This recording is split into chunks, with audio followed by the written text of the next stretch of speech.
যারা বাবা মা আছেন এখানে, আপনাদের অনেকের ছেলে মেয়েরা স্কুল কলেজে পড়ে এবং স্বাভাবিকভাবেই বাংলাদেশের শিক্ষার্থী যারা আছে মোটামুটি ছাত্র ছাত্রী শতকরা মোটামুটি যেটা ধারণা পাওয়া যায় গড়ে 90% গতানুগতিক প্রাইমারি হাই স্কুল এগুলোতে পড়াশোনা করে, আর 10% কওমি মাদ্রাসা আলিয়া মাদ্রাসা এগুলো মিলিয়ে এরকম একটা জরিপ পাওয়া গেছে। তো এই জরিপের বাস্তবতা হলো, আপনারাই ভালো জানেন, আপনাদের যে ছেলে মেয়েগুলো মক্তবে কওমিতে বা আলিয়াতে মোটেই পড়েনি, শুধু প্রাইমারি থেকে প্রাথমিক বিদ্যালয় থেকে পড়াশোনা শুরু করে উপরের দিকে যাচ্ছে, এই ছেলে মেয়েগুলো কি সূরা কারাত, সূরা ফাতিহা বা অন্যান্য নামাজের মাসলা, রোজার মাসলা এগুলো পারে? কি পারে মনে হয় আপনাদের? তাদের কথা বাদ দিই, এই যে আপনারা যারা এখানে বসে আছেন, আমরা ধরে নিয়েছি সবাই নামাজি, আলহামদুলিল্লাহ বলেন। যদি অনেকের নামাজের ফরজ হয়তো 35 বছরে 40 বছরে হয়েছে, কি বলেন, তাই না? কত বছরে নামাজ ফরজ হয়? সাবালক সাবালিকা হলে নামাজ ফরজ হয়, এটা হলো শরীয়তের আইন, কোরআন হাদিসের কথা। কিন্তু আমাদের বাস্তবতা কি তাই হয়? বাস্তবতায় এখনও অনেক 25, 30, 40 বছরের লোক আছে ঠিক মতো নামাজ পড়ে না, মাঝে সাঝে পড়ে।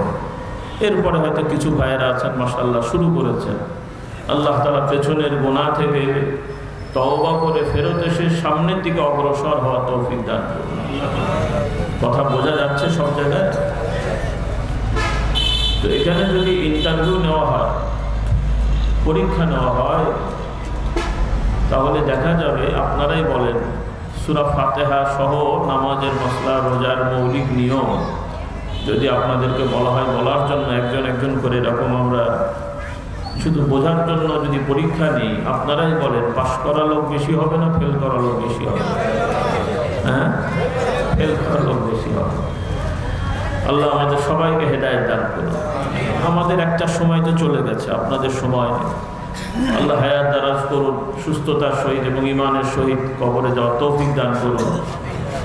এখন আপনারা কি চান যে আপনাদের সন্তানরাও এরকম হয়ে যাক, না ভালোর দিকে যাক? কোনটা চাই আমরা? সামাজিকভাবে সবাই কিন্তু ভালো চান। আজকে থেকে 15, 20, 30 বছর আগে আপনাদের বাড়িঘর, খাওয়া দাওয়া, জামা কাপড় এখন যেভাবে আছে এর থেকে ভালো ছিল না নিম্নমানের ছিল? কোনটা ছিল? আরও নিম্ন ছিল। কারণ আমরা তো ছোটবেলা থেকে আপনাদের এলাকায় যাতায়াত করি, আমরা তো নিজের চোখে দেখেছি আপনাদের এই এলাকার অবস্থা, আর আপনারা তো আমাদের থেকে আরও ভালো জানেন। তো বাস্তবতা হলো যে সামাজিকভাবে খাওয়া দাওয়া, জামা কাপড়, ঘর বাড়ির উন্নতি হলেও সত্যিকার ঈমান, আকীদা, আমলের দিক থেকে কিন্তু খুব একটা উন্নতি বোঝা যাচ্ছে না। কিছু উন্নতি বলতে বোঝা যায় যে নামাজি বেড়েছে, রোজাদার বেড়েছে, কিন্তু নামাজি রোজাদারের সংখ্যা বাড়লেও যেভাবে বাড়া উচিত সেভাবে বাড়েনি, আর যারাও নামাজ রোজা করছে এদেরও নামাজ রোজাগুলো যেভাবে হওয়া দরকার সেভাবে হচ্ছে না। সব কিছুই এক ধরনের গোলেমালে চলে যাচ্ছে। আল্লাহ আমাদের সবাইকে হেদায়েত দান করুন। আজকের এই মাহফিল থেকে আমাদের অনুরোধ, আমার ভাইয়েরা আছেন, মা বোনরাও কিছু এসেছেন, আসুন সামনের দিকে আমরা একটু পরিবর্তন করি, নিজেদেরকে একটু পরিবর্তন হয়ে প্রকৃত কল্যাণ অর্জন করার চেষ্টা করি। আল্লাহ তাআলা আমাদের সবাইকে তৌফিক দান করুন। মরতে হবে এটা কে না জানে? সবাই জানে, নাস্তিকও জানে মরতে হবে, অন্য ধর্মের লোকেরাও তো জানে, আমরা তো বলি। কিন্তু মরাটা তো সব শেষ না, মৃত্যুর পরে আবার আল্লাহ তাআলা হুকুমে আমাদেরকে পুনরায় উঠানো হবে, সবাইকে একত্রিত করা হবে। আল্লাহ তাআলা কিয়ামতে বিচার কার্যক্রম পরিচালনা করবেন, বিচারের ব্যবস্থা করবেন, সকল মানুষগুলোকে একত্রিত করে আল্লাহ তাআলা বিচারের ব্যবস্থা করবেন। সেই বিচারে যেন আমরা নাজাত পেতে পারি, ওই অবস্থান আমাদের তৈরি করতে হবে। আল্লাহ তাআলা আমাদের তৌফিক দেন। কোরআনুল কারীম আল্লাহ তাআলা বলেন, وَنَضَعُ الْمَوَازِينَ القسط ليوم القيامة আল্লাহ তাআলা বলছেন কিয়ামতের দিনে আমি আদালত ইনসাফের যন্ত্র প্রতিষ্ঠা করব ফালা তুযলামু নাফসুন শাইআ এবং কারো প্রতি অবিচার করা হবে না, কোনো প্রবৃত্তি নফসের প্রতি অবিচার করা হবে না। ওয়াইন কানা মিসকালু খারদালিন মিন আল্লাহ তাআলা বলছেন যে সামান্য অনুকণা পরিমাণ যদি কিছু করা হয়ে থাকে ভালো মন্দ, সেটাও আল্লাহ তাআলা বলছেন আমি তাদের সামনে হাজির করে দেব। সুবহানাল্লাহ। কোরআনের 30 পারা অনেকেরই জানা আছে, আমপারা বলে যেটাকে, সেই 30 পারার আরেকটা সূরা অনেকের মুখস্থ আছে, সূরা আল কারিআ। আল কারিআ মাল কারিআ, এটাতেও কিয়ামতের বর্ণনা আল্লাহ তাআলা দিয়েছেন। সেখানে আল্লাহ তাআলা বলেছেন ফামান সাকুলাত মাওয়াজিনুহু ফাহুয়া ফি ঈশাতিন রাদিয়াহ, যে যার আমলনামা ভারী হবে, আল্লাহ রাব্বুল আলামিন বলছেন যার আমলনামা ভারী হবে তার অবস্থাটা ভালো হবে, তাকে আল্লাহ তাআলা এমন ব্যবস্থা করে দেবেন যে সে সন্তুষ্ট থাকবে। বলুন সুবহানাল্লাহ। এই যে বিচার যে হবে, কিয়ামতের বিচারটা কিসে হবে? আল্লাহ তাআলা আমাদের জন্য বিধান দিয়েছেন, আইন। এই যে আপনারা শোনেন ইসলামের বিধান, ফরজ, ওয়াজিব, হারাম, এগুলো শোনেন না? এই ফরজ, ওয়াজিব, হালাল, হারামের মানদণ্ডে বিচারটা হবে। এটা খুব কঠিন কাজ না, হয়তো আমরা শুনলে মনে করবো খুব কঠিন কাজ। দুনিয়াবি অনেক আইন থাকে অনেক কঠিন, যেহেতু এগুলো মানুষের প্রণয়ন করা আইন। আর মানুষের মধ্যে এক এক মানুষের রুচি এক এক রকম, এক এক মানুষের চিন্তা এক এক রকম, এক এক এলাকার মানুষের কি বলে চরিত্র এক এক রকম হয়ে যায় বিভিন্ন কারণে। যার কারণে আমাদের আইন কানুন অনেক সময় অস্বাভাবিক হয়ে যায়। যেটা মানুষের আইন করা হয় ঠিকই, কিন্তু মানা যায় না বা মানা সম্ভব হয় না, নানান সমস্যা হয়। কিন্তু আল্লাহ রাব্বুল আলামিনের দেয়া কোনো বিধান আমাদের জন্য অসম্ভব না, বরং সবটাই আমাদের জন্য কল্যাণের। বলুন সুবহানাল্লাহ। আমার কথা বুঝতে কষ্ট হচ্ছে আমার ভাই বোনেরা? কিয়ামতের বিচারের প্রস্তুতিটা আমরা নিয়ে যাই, বেশি কিছু না পারি অন্তত আল্লাহ তাআলার বিধানে যে আমাদের যার যার প্রতি যা ফরজ ওইটা আমরা পালন করি, যার প্রতি যেটা আমরা জানবো হারাম, এই হারাম কাজ থেকে আমরা বিরত থাকি, তাহলেও বিচারে পার পাওয়া সহজ হয়ে যাবে। বলি আলহামদুলিল্লাহ। এখন হালাল, হারাম, ফরজ, ওয়াজিবটা কি? সবার উপরে সব ফরজ না। ফরজ মানে হলো যেটা আবশ্যিক।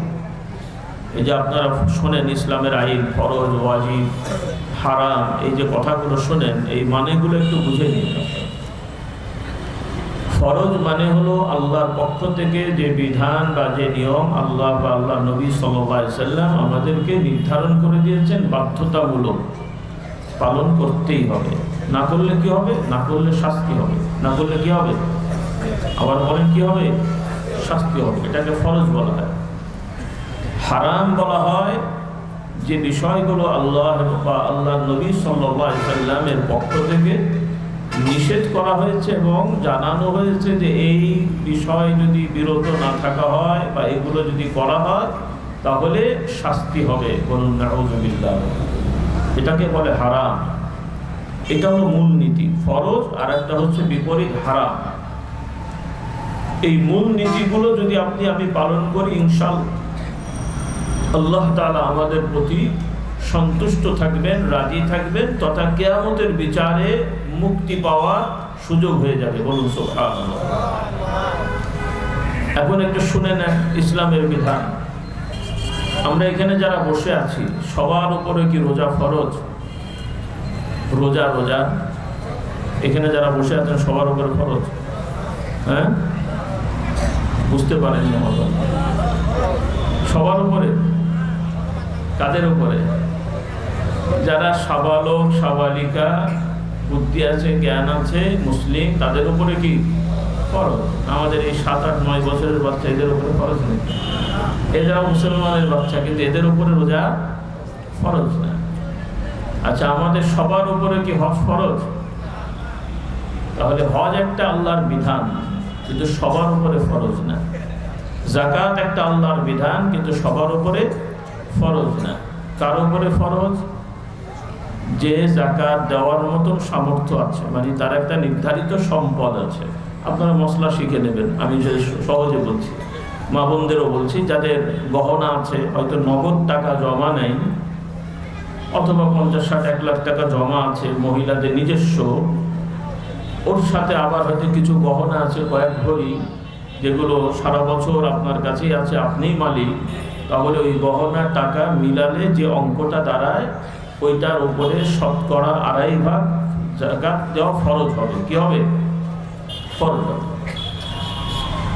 হজ যারা যেতে পারবে, নিজেদের স্বাভাবিক সারা বছরের খাওয়া দাওয়া চলাফেরার প্রয়োজনীয় খরচ বাদ দিয়ে যদি বাড়তি থাকে, যেটা দিয়ে মাশাআল্লাহ সুন্দরভাবে মক্কা শরীফে, মদিনা শরীফে যাওয়া, মানে মক্কা শরীফে যে হজ করে আসা যায়, এইরকম পরিমাণ যদি সামর্থ্য থাকে, তাহলে তার উপরে হজ ফরজ হবে।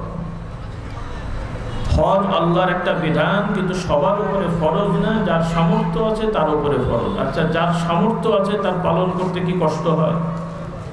তো সামর্থ্য আছে বলেই তো ফরজ, সামর্থ্য নেই ফরজ না।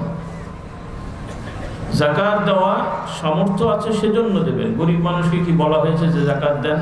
বলা হয়েছে? বরং গরিবরা উল্টো আরো যাকাত নেবে।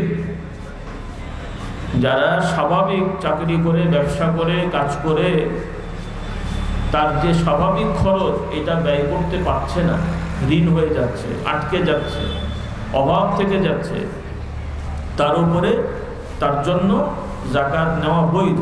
যাকাত নেওয়া কি বৈধ। আর আমরা যারা সামর্থ্যবান আছি, আমাদের দায়িত্ব হবে যে আমরা আমাদের সমাজে বা আত্মীয় স্বজনের মধ্যে কারা কারা গরিব, অসহায়, নিধি, এই ধরনের মানুষগুলোকে দেখে দেখে খুঁজে তাদের কাছে এই যাকাতটা পৌঁছে দেওয়া। এইভাবে গেল যাকাত। এরপরে আল্লাহ তাআলা বিধান করেছেন পুরুষ নারী, আল্লাহ তাআলার সৃষ্টি, পুরুষ নারী মিলেই মানুষ। পুরুষ নারীর প্রতি আকর্ষণ আছে, নারীর পুরুষের প্রতি আকর্ষণ আছে। আল্লাহ তাআলা এটা জন্ম সৃষ্টিগতভাবে আমাদের মধ্যে এটা দিয়েছেন এবং নিয়ম করে দিয়েছেন, যাদের দরকার হবে, প্রয়োজন হবে, সুযোগ আছে, তারা বিবাহ শাদী করবে। এই বিয়ে করাও একটা বিধান, কারো জন্য ফরজ হয়, কারো জন্য এটা নফল সুন্নত হয়, আবার কারো জন্য হারামও হয়। কারো জন্য কি হয়? হারাম হয়। বিয়ে করা ফরজ হয় কাদের জন্যে? যাদের বিয়ে করার সামর্থ্য আছে, আর না করলে ব্যভিচার, জেনাতে জড়িয়ে যাওয়ার সম্ভাবনা খুব বেশি। জেনা ব্যভিচারে জড়িয়ে যাওয়ার সম্ভাবনা খুব বেশি। আবার সামর্থ্য আছে বিয়ে শাদী করে ঘর সংসার করা, তাহলে এর উপরে বিয়ে করা কি হলো? মশলা বোঝেননি মনে হয়। তার উপরে বিয়ে করা কি হলো? ফরজ হয়ে গেল। এটা হলো পুরুষের ব্যাপারে। নারীর ক্ষেত্রেও তাদের তো আর বিয়ে করার সামর্থ্য বলতে তাদের তো আর টাকা পয়সা দরকার হয় না, কারণ ইসলামের আইনে বিয়ে করার ক্ষেত্রে সার্বিক দায়িত্ব হচ্ছে পুরুষের। তাদের দায়িত্ব, ছেলেরা মোহর দিয়ে বিয়ে করবে, ছেলেরা মোহর দিয়ে বিয়ে করবে, মানে 1-2-3 লাখ টাকা কাগজে কলমে লিখবে আর শ্বশুর বাড়ি থেকে 5-7 লাখ টাকা আদায় করবে, তাই তো? আপনাদের দেশে কোনটা হয়? এগুলো হয় না? হয় না? এটা একটা হারাম কাজ। কি কাজ? আজকে যারা যুবকরা আছো এবং যারা অভিভাবক আছেন, ছেলের বাবারা আছেন, খবরদার এই কবিরা গুনাহটা করবেন না। আপনার ছেলেকে বিয়ে দেওয়ার জন্যে আপনি চেষ্টা করবেন, তারকে টাকা পয়সা দিয়ে মোহর দিয়ে বিয়ে করাবেন এবং আপনার ছেলেকে কর্মঠ বানাবেন, সহযোগিতা করবেন যে সে দায়িত্ব নিয়ে বিয়ে করবে। কিন্তু কিছু লোকেরা ছেলে বিয়ে দিতে যে উল্টো মেয়ের বাড়ি, ছেলের শ্বশুর বাড়ি থেকে এত টাকা অত টাকা, এই সেই জমি জায়গা, মোটরসাইকেল, হাবি যাবি দাবি করে বসে। আপনাদের দেশে এগুলো হয় না মনে হয়? আল্লাহ এদের সবাইকে হেদায়েত দান করুন। তাহলে এই যে যারা ছেলের বাবা বলে কয়ে ছেলের বউয়ের বাড়ি থেকে যা নিয়ে আসছেন, অথবা জামাই তার শ্বশুর বাড়ি থেকে বলে করে জোর করে ইশারা ইঙ্গিতে, জোর হোক মোটামুটি বলে আনাটাই তার জন্য হারাম কাজ। কি কাজ? হারাম কাজ। কারণ একজন পুরুষ, তার দায়িত্ব হচ্ছে সে বিয়ে করবে, ঘর সংসার করবে, উপার্জন সে করবে। একজন মহিলা উপার্জন করার কোনো দায়িত্ব আল্লাহ তাআলা দেননি। একজন মেয়ে মানুষ সুযোগ থাকলে সে হয়তো কিছু কাজ করতে পারে, ইসলামের কিছু বিধান আছে নিয়ম মেনে।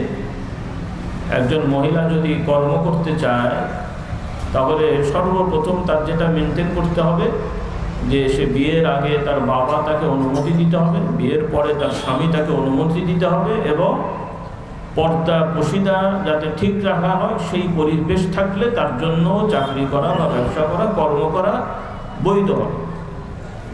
এখন বাবাও অনুমতি দিল বা স্বামী অনুমতি দিল, কিন্তু যেই পরিবেশে সে চাকরি করে সেই পরিবেশে পর্দা ঠিক থাকে না, এবং এই চাকরি করা তার জন্য কোনো জরুরি না, কারণ তার স্বামী অথবা বাবা তার খাওয়া দাওয়া সব কিছুর ব্যবস্থাপনা করার সামর্থ্য আছে, করে থাকে, তাহলে তার এই ইনকামটা টোটালটাই বাড়তি। এই ধরনের পরিবেশে মেয়েদের চাকরি করা কবিরা গুনাহ, হারাম। কি হবে? নাকি রাগ করলেন আপনারা? আপনারা তো মনে করছেন ছেলে মেয়ে কাঁধে কাঁধ মিলিয়ে সমাজ উন্নয়ন করতে হবে, তাই তো? নিজের পায়ে দাঁড়াতে হবে। আমাদের মেয়েদেরকে এখন শেখানো হচ্ছে যে নিজের পায়ে দাঁড়াতে হবে। নতুন সব সূরা নাজিল হয়েছে, থাকবো না আর বদ্ধ ঘরে, দেখবো এবার নতুন সূরা। তো নাকি কে ওহী করলো? আল্লাহর পক্ষ থেকে না শয়তানের পক্ষ থেকে? আল্লাহ ওহী করেন, কোরআনে আল্লাহ বলেছেন যে আল্লাহ ওহী করে, শয়তানও ওহী করে। ওহী মানে হলো অদৃশ্য থেকে কিছু জানানো। তো আল্লাহ তাআলাও বলেছেন কোরআনে যে আল্লাহ তাআলা তার নবী রাসূলের প্রতি ওহী করেন, ফেরেশতাদেরকে ওহী করেন, আর শয়তানের কিছু বন্ধু আছে এদেরকে ওহী করেন। শয়তানের পক্ষ থেকে ওহী এসেছে যে মেয়েরা স্বামীর অধীনস্থ থাকা যাবে না, মেয়েরা এখন নিজ পায়ে দাঁড়াতে হবে, বাইরে বেরোতে হবে, সবার সাথে মিলেমিশে একাকার হতে হবে, তাহলে দেশ জাতির উন্নয়ন হবে। কি আপনাদের তাই হবে তো নাকি? আমার ভাই বোনেরা, আপনাদের আর কি দোষ দেবো? আমাদের ভক্তবৃন্দ, আমার বাপদাদা 14 গোষ্ঠীর মহব্বত করে, তাদের পর্যন্ত ইমান আকীদা এখনো ঠিক হয়নি। বাইরের লোকে কি দোষ দেবো বলেন? এতদিন ধরে কি শিখলাম আমরা? আমাদের কাজ কি? পীর সাহেব আসবে, পানি পড়া দেবে, আর সব ঠিক হয়ে যাবে? ভাই, এর জন্য পীরের দরবারে আসেন? শুধু পানি পড়া নেওয়া, দোয়া নেন? আল্লাহ আমাদের সবাইকে হেদায়েত দান করুন। পানি তেল পড়া দোষ না, দোয়া করা চাওয়া দোষ না, কিন্তু আপনার আমার যদি ব্যক্তিগত নিজের ঈমান আকীদা আমল ঠিক না হয়, কারো দোয়ায় নাজাত পাওয়ার কোনো পথ নেই। আল্লাহ তাআলা বলেন, দারাবাল্লাহু মাসালান লিল্লাযীনা কাফারু ইমরাআতা নূহিন ওয়া ইমরাআতা লূত كانتا تحت عبدين من عبادنا فخانتاهما فلم يغنيا عنهما من الله شيئا وقيل ادخلا النار مع الداخلين। আল্লাহ তাআলা বলছেন উদাহরণ দিয়ে, কাফেরদের উদাহরণ দিয়েছেন। কাফের কোথায়? আল্লাহ তাআলা বলছেন নবীর ঘরে কাফের। আল্লাহ তাআলা উদাহরণ দিয়ে বলছেন লিল্লাযিনা ইমরাআতা নূহ ওয়া ইমরাআতা লূত। নূহ আলাইহিস সালাম একজন অন্যতম নবী ছিলেন, লূত আলাইহিস সালাম অন্যতম নবী ছিলেন, কিন্তু আল্লাহ তাআলার পরীক্ষা যে এই দুই নবীর স্ত্রীরা তাদেরকে মানতে চাননি নবী হিসেবে। স্ত্রী আছেন, তিনি স্বামী হিসেবে আছেন, কিন্তু আল্লাহ তাআলা যে তাদেরকে ওহী দিয়েছেন, নবুয়ত দিয়েছেন, তারা যে দাওয়াত দিলেন, তিনি নবী হিসেবে যে দাওয়াত দিয়েছেন, এটা তাদের স্ত্রীরা মানেনি। ঘরে আছে ঠিকই, স্বামীর খেদমত করেছে, কিন্তু ওহীর বিধান মানে না। আল্লাহ তাআলা বলছেন এই ওহীর বিধান না মানার কারণে তারা কুফরি করেছে, আর এই কুফরি অবস্থায় মারা যাওয়ার কারণে কিয়ামতের ময়দানে এই নবীরা তাদের স্ত্রী জাহান্নামে যাচ্ছে, আল্লাহর কাছে দোয়া করারও অনুমতি পাননি। আল্লাহু আকবার। খুব ভালো করে খেয়াল করুন।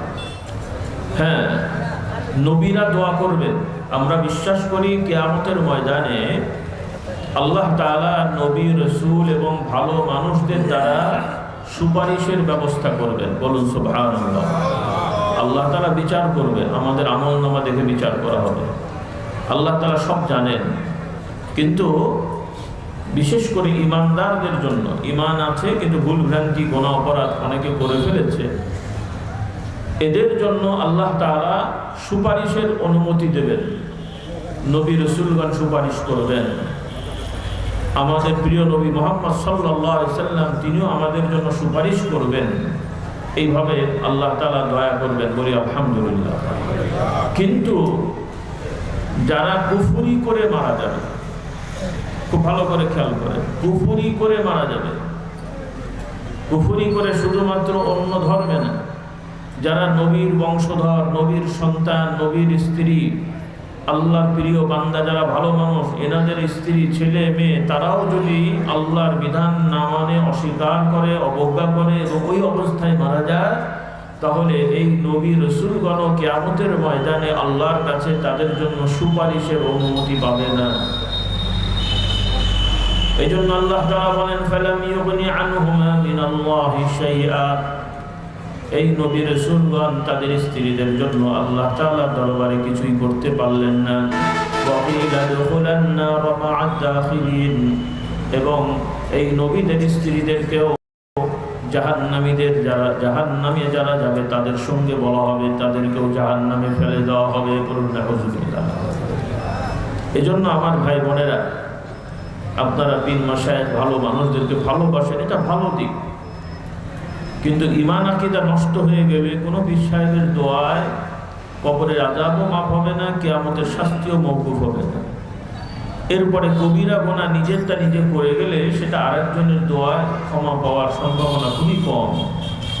আল্লাহ তাআলা আমাদের হেদায়েত দান করুন। সেজন্য আমাদের ভাই বোনদের বলতে চাই, আগে আমাদের ঈমানটা ঠিক করি। আমাদের সন্তানদের লেখাপড়া লাগবে, প্রতিষ্ঠিত হওয়া লাগবে, এগুলো সব ঠিক আছে, কিন্তু ছেলে মেয়ে এক বিষয় না। মানবিক অধিকার, নাগরিক অধিকার, মৌলিক অধিকার, এগুলো এক জিনিস, কিন্তু মানুষ হিসেবে পুরুষের কিছু দায়িত্ব আছে, নারীর কিছু দায়িত্ব আছে। কিছু দায়িত্ব পুরুষের জন্য নির্ধারিত, যেটা নারীর না। কিছু দায়িত্ব নারীর জন্য নির্ধারিত, সেটা পুরুষের। আর কিছু আছে কমন, দায়িত্বের মধ্যে পড়ে না, কিন্তু তারা চাইলে করতে পারে না। যেমন একজন পুরুষ বিয়ে শাদী করেছেন, তার স্ত্রীর ভরণ পোষণ, খাওয়া দাওয়ার জন্য উপার্জন করার চেষ্টা করা, এটা তার উপরে ফরজ দায়িত্ব। কি দায়িত্ব? কথা বলেন একটু। কি দায়িত্ব? ফরজ দায়িত্ব। এখন একজন মহিলা বিয়ে হয়ে স্বামীর বাড়ি গেছে, এখন স্বামীকে খাওয়ানো তার উপরে ফরজ নাকি? স্বামীকে খাওয়ানো ফরজ। এখন যদি স্বামী আপনাদের ছেলেদের মতো MA BA পাশ করে মার্কামালা দলের সদস্য হয়ে বিশিষ্ট বেকার হয়, কি বলেন, বিশিষ্ট বেকার হয়, আর স্ত্রী যদি মাশাআল্লাহ একটু কর্মঠ হয়, সে যদি হালালভাবে পর্দা সহিত কিছু কাজকর্ম করে স্বামীকে মেনে নেন, কারণ এই স্বামীকে মেনে নেওয়া তার জন্য জরুরি না। যে স্বামী তার ভরণ পোষণ দেবে না, সেই স্ত্রী চাইলে এই স্বামী থেকে তালাক নেওয়ার অধিকার তার আছে। এখন সে যদি মেনে নেয়, ঠিক আছে বিয়ে হয়ে গেছে, থাকুক, আমার মহামান্য বেকার স্বামী থাকুক, আমি একটু কাজ টাজ করে ওকে চালিয়ে দিই, এটা জায়েজ, চলতে পারে। যদি পর্দার সহিত করেন, চলতে পারে।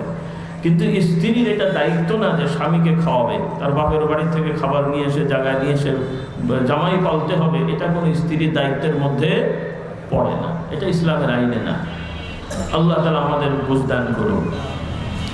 তাহলে আল্লাহ তাআলা পুরুষের একটা দায়িত্ব। এরপরে সমাজ পরিচালনা, রাষ্ট্র পরিচালনা, এগুলো পুরুষদের দায়িত্ব, ফরজ দায়িত্ব। কি দায়িত্ব? বিচার সালিশ করা, সমাজের নিরাপত্তা বিধান নিশ্চিত করা, এগুলো পুরুষদের দায়িত্ব, এগুলো নারীদের দায়িত্ব না। যদি নারীরা যোগ্যতা অর্জন করেন এবং পর্দা সহিত মেনটেন করে সমাজের কোনো রাষ্ট্রীয় কোনো অফিস আদালতের দায়িত্বে যদি তারা যেতে পারেন, যাওয়ার সুযোগ থাকে, তাহলে জায়েজ হতে পারে বড়জোর।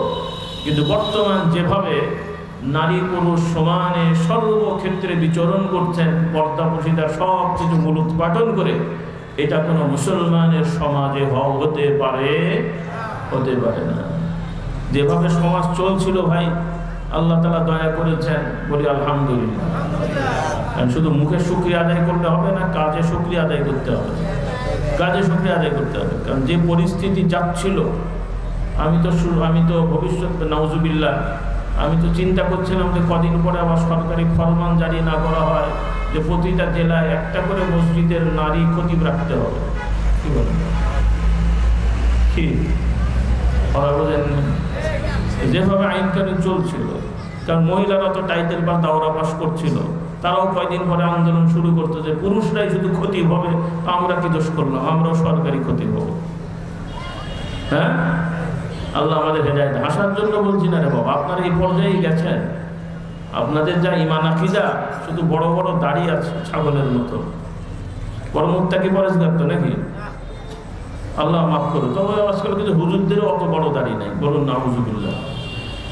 তো যাই হোক, আল্লাহ তাআলা আমাদের সবাইকে হেদায়েত দান করুন। আল্লাহ তাআলা বলছেন, কোরআনে বলা আছে, ওয়ালাইসা যাকারু কাল উনসা, নারী পুরুষ সমান নয়। শিখে নেন, নারী পুরুষ সত্তাগতভাবে সমান না। পুরুষ পুরুষ, নারী নারী। নাগরিক অধিকার এক জিনিস, মানবিক অধিকার এক জিনিস, কর্তব্য দায়িত্ব আর এক জিনিস। কিন্তু আপনাদেরকে কোরআন বিরোধী, ইসলাম বিরোধী কথা আপনাদের এখন আইন হয়ে গেছে পুরুষ নারী সমান। পুরুষরাও রাজা বাদশা হবে, পুরুষরাও বিচারপতি হবে, নারীরাও বিচারপতি হবে। এটা মুসলমানের কাজ না। কথা পছন্দ হয়নি মনে আপনাদের? এগুলো ঈমান, এগুলো ঈমান শিখে নেন, শিখে নেন, এগুলো ঈমান শিখে নেন। আল্লাহর আইনের বিরুদ্ধে নিজের অবস্থান থাকলে নামাজ রোজা করেও মুমিন হওয়া যায় না, নামাজ রোজা করেও মুমিন হওয়া যায় না। আল্লাহ তাআলা পুরুষের জন্য বিধান দিয়েছেন, আইন কানুন, এগুলো আইন কানুন, রাষ্ট্র পরিচালনা, বিচার সালিশ, যুদ্ধ বিগ্রহ, এগুলো পুরুষদের ঈমানি দায়িত্ব। এগুলো নারীরা দায়িত্বশীল না। যদি একান্ত প্রয়োজন হয়, নিজের নিরাপত্তার জন্য নারীরা অস্ত্র ধরতে পারেন, সেটা ভিন্ন কথা। কিন্তু গতানুগতিক সিস্টেমে নারীরাও পুরুষের মতন ট্রেনিং নিয়ে ফিল্ডে যে যুদ্ধ করবে, সৈনিক হবে আমভাবে, এটা কোনো মুসলমান হতে পারে না। কারণ এটা ইসলামের আইনের সাথে সাংঘর্ষিক। কারণ ইসলামের আইন হচ্ছে মহিলারা নিরাপত্তার সহিত, পর্দার সহিত থাকবে। মহিলারা যদি আমভাবে জেনারেলি ফিল্ডে চলে যায়, তাহলে কি তারা নিরাপদ? নিরাপদ ভাই?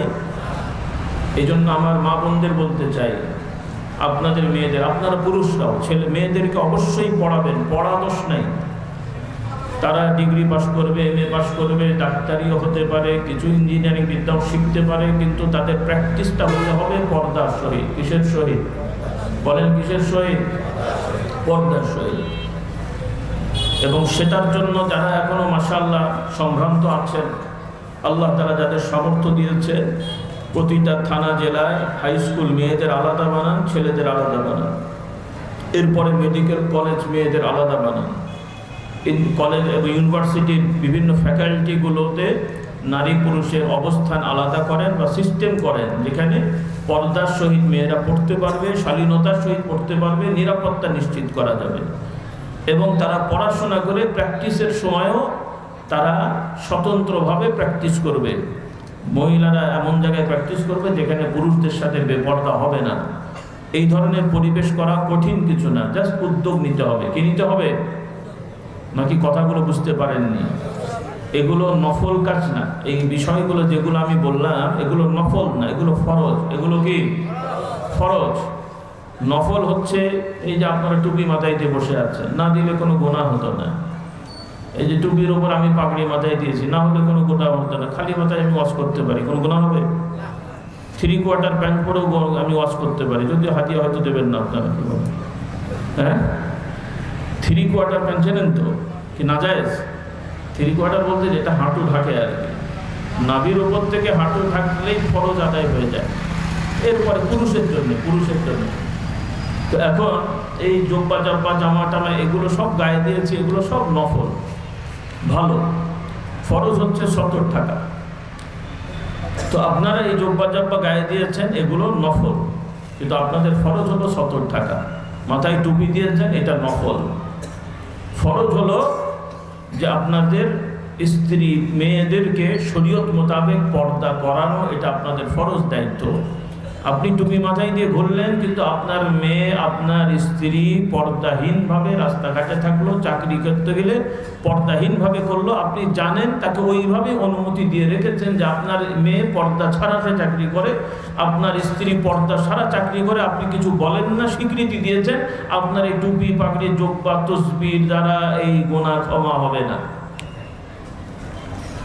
টুপি জুব্বা দিয়ে এই গুনাহ ক্ষমা হবে না। আপনি কিয়ামত সারা জীবন টুপি মাথায় দিয়ে না, কবরেও প্রশ্ন করা হবে না, কিয়ামতেও প্রশ্ন করা হবে না। কিন্তু আপনার স্ত্রী আপনার অবহেলার কারণে পর্দা করে না, সেটার জন্য কিন্তু আপনি দায়ী হয়ে যাবেন। আপনার মেয়ে আপনার অবহেলার করে। আর একটা হলো যে আপনি বলে দিয়েছেন, বোরকা কিনে দিয়েছেন, তাকে বোঝাচ্ছেন, সব করেছেন, তারপরও সে কথা শুনছে না, এটার জন্য দায়ভার তার আপনার ঘাড়ে নেই।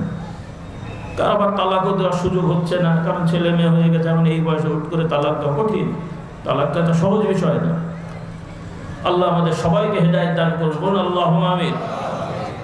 তবে যারা এখনো বিয়ে শাদী করনি, আমার যুবকেরা, মেয়েরা যারা বিয়ে শাদী করনি, আপনাদের ছেলে মেয়েদের বিয়ে শাদী এখনো দেননি, আল্লাহ যেন বিয়ে দেওয়ার ব্যবস্থা করেন। আপনাদের এখন থেকে উদ্যোগ নিতে হবে, আপনার ছেলেকে বিয়ে দেওয়ার জন্য পর্দানিশীন দিনদার মেয়ে তালাশ করবেন। আপনার মেয়েকে বিয়ে দেওয়ার জন্য নামাজি, রোজাদার, ভালো স্বভাবের ছেলে, এদেরকে আপনি বাছাই করবেন। রাজি তো ইনশাআল্লাহ? আর যেটা দুর্ঘটনা ঘটে গেছে, ওটা তো আর এখন রাতারাতি ভালো হবে না। আমাদের কাছে আসে অনেক সময়, হুজুর আমার বউ কি বলে পর্দা করে না।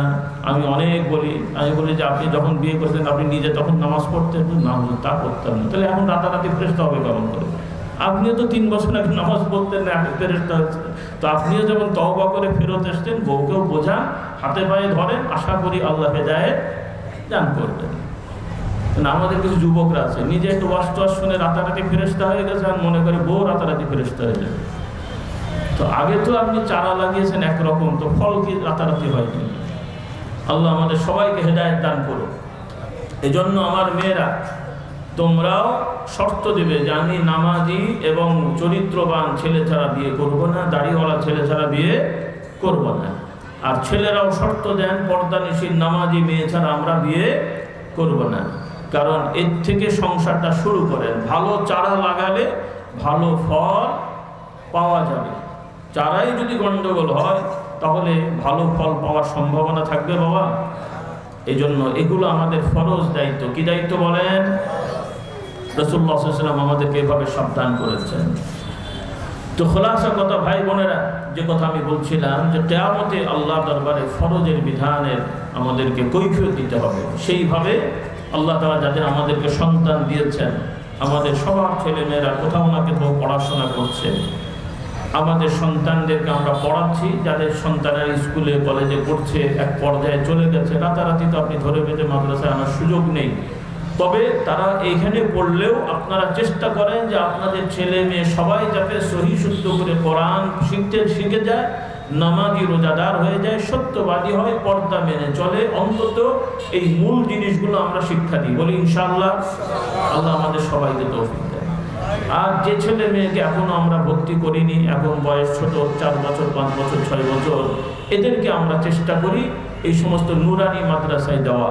কারণ নুরানি মাদ্রাসাতেও যদি আপনি 1-2 থেকে পড়ানো শুরু করেন, অন্তত 5 বছর নুরানি মাদ্রাসায় পড়লেও, স্কুলে গেলেও এরা ভালো রেজাল্ট করে, এবং ওপর লেভেলে গেলেও দেখবেন এরা ভালো রেজাল্ট করবে ইনশাআল্লাহ।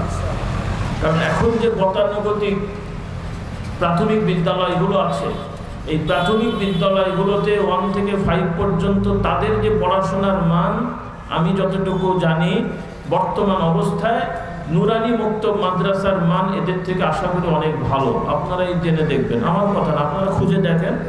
আপনারা ক্লাস 2-3 একটা ছেলে মেয়েকে নিয়ে আসেন, আর এই নুরানি ধারাবাহিক পড়েছে 1-2-3 3 বছর নুরানি মক্তবে পড়েছে, এইরকম একটা ছেলেকে 2 জনের পরীক্ষা আপনারাই নিয়ে দেখেন। বা আরবি বাদ দেন, কারণ আরবি তো ওই ছেলে কিছুই পারবে না স্কুল কলেজে, কিন্তু আমাদের 3 বছর নুরানি পড়া ছেলেটা মাশাআল্লাহ সূরা কেরাত পারবে। এরপরে বাংলা ইংরেজি প্রশ্ন করে, আশা করি স্কুলের ছেলের থেকে কোনো অংশে কম পারবে না ইনশাআল্লাহ। তাহলে আপনারা কি চান? আপনার ছেলে ভালো হোক, দিনদার হোক, জ্ঞান অর্জন করুক, এটা চান, নাকি শুধু সার্টিফিকেট দিয়ে খাবে এটা চান আপনার? আল্লাহ আমাদের হেদায়েত দান করবেন, আল্লাহুম্মা আমিন। আবার অনুরোধ করব, যারা শিক্ষক আছেন এবং মাদ্রাসার প্রতিষ্ঠানের সাথে আছেন, গভর্নিং বডি বিভিন্ন কমিটির সদস্য আছেন, স্কুল কলেজে, আপনারা একটু কঠোর হন। পেছনে যাওয়ার হয়ে গেছে, বর্তমান একটা পরিবর্তনের সময় হয়েছে। আমরা আশাবাদী, দোয়া করি। তবে আফসোস হলো যে এত কিছুর মধ্যেও ষড়যন্ত্র কিন্তু থেমে নেই, আর আমরা যেভাবে আশা করছিলাম সেভাবে কিন্তু আমরা ফল দেখতে পাচ্ছি না। আল্লাহ আমাদের হেদায়েত দান করুন। এই বাংলাদেশে ভালো মানুষ, বিতর্কমুক্ত ভালো যোগ্য মানুষের আলহামদুলিল্লাহ কমতি নেই, খুব বেশি না হলেও আছে। কিন্তু কেন যেন ঘুরে ফিরে বিতর্কিত মানুষগুলোকে নিয়ে এসে উপদেষ্টা বানানো হয়, এটা খুব খারাপ জিনিস। এজন্য যারা গোয়েন্দা বিভাগ আছেন, প্রশাসন আছেন, এবং আমার ছাত্র ভাইয়েরা যারা আন্দোলন করেছেন, ছাত্র ভাই বোনেরা, বৈষম্য বিরোধী ছাত্র আন্দোলনের ভাই বোনেরা যারা আছেন দায়িত্বশীল, আপনাদেরকে বলবো যে আপনারা গঠনমূলক প্রস্তাবনা প্রধান উপদেষ্টা সহ তাদেরকে দেন, যে আপনারা দয়া করে বিতর্কিত কোনো মানুষকে উপদেষ্টায় যোগ করবেন না। যে সমস্ত মানুষের প্রতি জনগণের, ভাবন্য মানুষের সকলের আস্থা আছে, এমন মানুষ কি বাংলাদেশে নাই রে বাবা? কি নাই না? তাহলে কেন এই সমস্ত ধরে বেঁধে বিতর্কিত মানুষগুলোকে নিয়ে আসা হয়? কারণ এতে করে মানুষের আশা নষ্ট হয়, মানুষের কি বলে আপনার আকাঙ্ক্ষা ব্যাহত হয়, এবং এর দ্বারা বিশৃঙ্খলা বেড়ে যাবে। আমরা চাই না আর হোক। বহু রক্ত দেওয়া হয়েছে, বহু মানুষ জুলুমের শিকার হয়েছে, আহত নিহত অনেক মানুষ হয়েছে। ভবিষ্যতে আর এগুলো আমরা দেখতে চাই না। আল্লাহ তাআলা সবাইকে হেদায়েত দান করুন, বলুন আল্লাহুম্মা আমিন। আর অনুরোধ থাকবে, আসুন, আল্লাহ তাআলা কোরআনে জানিয়েছেন কিয়ামতে আমাদের এই টাকা পয়সা নিয়ে যাওয়া যাবে না। আমাদের অন্তরটা পাক সাফ করে নিতে হবে, নেক আমলটা বেশি করে নিতে হবে, আমাদের অন্তরকে হিংসামুক্ত করতে হবে, জবানকে মিথ্যামুক্ত করতে হবে, এবং আমাদের ইবাদত বন্দেগী, রিয়া, লৌকিকতা, লোক দেখানো ইবাদত থেকে আমাদের বিরত থাকতে হবে। আল্লাহ তাআলা আমাদের সবাইকে তৌফিক দান করুন। আমরা ইবাদত করব আল্লাহর সন্তুষ্টির জন্য। কার সন্তুষ্টির জন্য? কার সন্তুষ্টির জন্য? লোকে কি বললো, প্রশংসা করলো না, বাহবা দিল না, মন কি করলো, আমাকে গালাগালি করলো, এগুলো আমাদের বিষয় না। আমরা কোরআন সুন্নাহর নীতিতে মানুষদেরকে ভালো কথা বলবো এবং ইবাদত বন্দেগী আল্লাহর নবীর সুন্নাহ মোতাবেক করব। প্রতিদান আমরা আশা করব কার কাছে? আল্লাহর কাছে। আল্লাহ আমাদের কবুল